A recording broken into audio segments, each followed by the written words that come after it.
किसी ने बड़े कमाल की बात कही है कि खिचड़ी अगर बर्तन में पके तो बीमार इंसान को ठीक कर देती है और अगर दिमाग में पके तो ठीक इंसान को बीमार कर देती है। नमस्ते दोस्तों, माय एफएम से मैं हूं आरजे कार्तिक। एक छोटी सी कहानी सुनाता हूं एक गुरुजी की, जिनके आश्रम में 30 सेवक थे, 30 लड़के थे, सेवा करते थे, ध्यान करते थे, गुरुजी से शिक्षा लेते थे।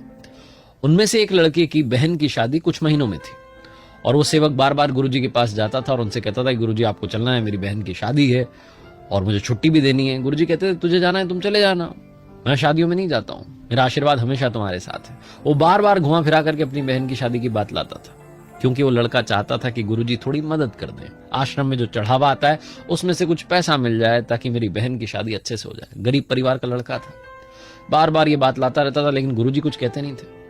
फाइनली वो दिन आ गया जब उसे वहां से निकलना था। वो गुरुजी के पास गया आखिरी प्रणाम करने के लिए, गुरुजी अब मैं छुट्टी पर जा रहा हूं, आप आशीर्वाद दीजिए और आप भी चलिए। गुरुजी ने मना कर दिया। उन्होंने कहा, बेटा तुम जा रहे हो तो सुनो, ये 5 अनार ले जाओ, आराम से शादी होगी, कोई दिक्कत नहीं आएगी, धूमधाम से शादी होगी। और उसे कहा कि सुनो, तुम 2 और साथियों को ले जाओ, 3 लोग जाओ ताकि अच्छे से जो शादी के काम है अच्छे से कर पाओ, हाथ बटा पाओ। 2 और लड़कों से कहा कि जाओ भाई साथ में काम करवा के आओ। तो ये 3 लोग वहां आश्रम से रवाना हुए। आश्रम से थोड़ा दूर गए थे, पैदल पैदल जा रहे थे, पुराने जमाने की बात है। तो जिस लड़के की बहन की शादी थी उसने अपने दोनों साथियों से कहा, बाकी जो साथ में थे, कि देखा गुरुजी की इतनी सेवा की, आश्रम में हम तन मन धन से लगे हुए हैं, पूरा जीवन दे दिया है, लेकिन आज जब जरूरत पड़ी, गुरुजी को मालूम है कि मेरी बहन की शादी है, हमारे पास में पैसा नहीं है, तो गुरुजी ने कुछ मदद ही नहीं की, 5 अनार देकर के भेज दिया। जो साथ में लड़के थे उन्होंने कहा कि अरे भरोसा रखो, सब अच्छा होगा और शादी बहुत अच्छी होगी, विश्वास रखो। इस लड़के को लग रहा था गुरुजी ने क्या ये अनार देकर के भेज दिया। चलते चलते पहुंचे तो रेतीला इलाका था, वहां एक गांव में पहुंचे। उन्होंने सोचा थोड़ा विश्राम कर लेते हैं, और बैठे ही थे कि देखा राजा के सिपाही आ गए और आवाज लगाने लगे कि किसी के पास अनार है क्या, किसी के पास अनार है क्या।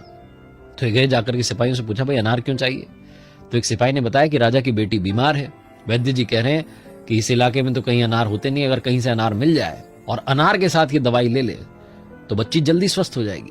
तो राजा साहब ने यह घोषणा करवाई कि अगर किसी के पास में अनार है तो लेकर के आ जाए, राजा की तरफ से बहुत सारा इनाम दिया जाएगा।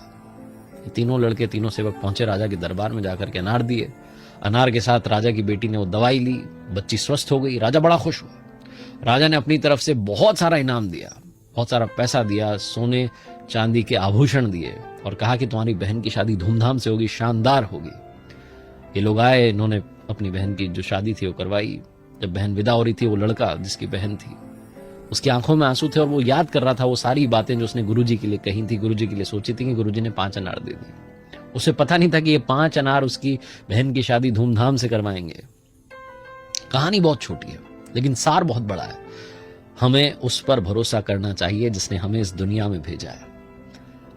हमारे प्लान से अच्छा उसका प्लान होता है, लेकिन दिक्कत यह है कि हम इस बात को स्वीकारना नहीं चाहते। दिक्कत यह है कि हम बस अपने बारे में सोच रहे होते हैं, अपनी थिंकिंग से आगे बढ़ रहे होते हैं, उसको कोस रहे होते हैं। उसको कोसना बंद कीजिए, उस पर विश्वास रखना शुरू कीजिए। लाइफ में चेंज आना शुरू होगा, चमत्कार भी होने लगेंगे।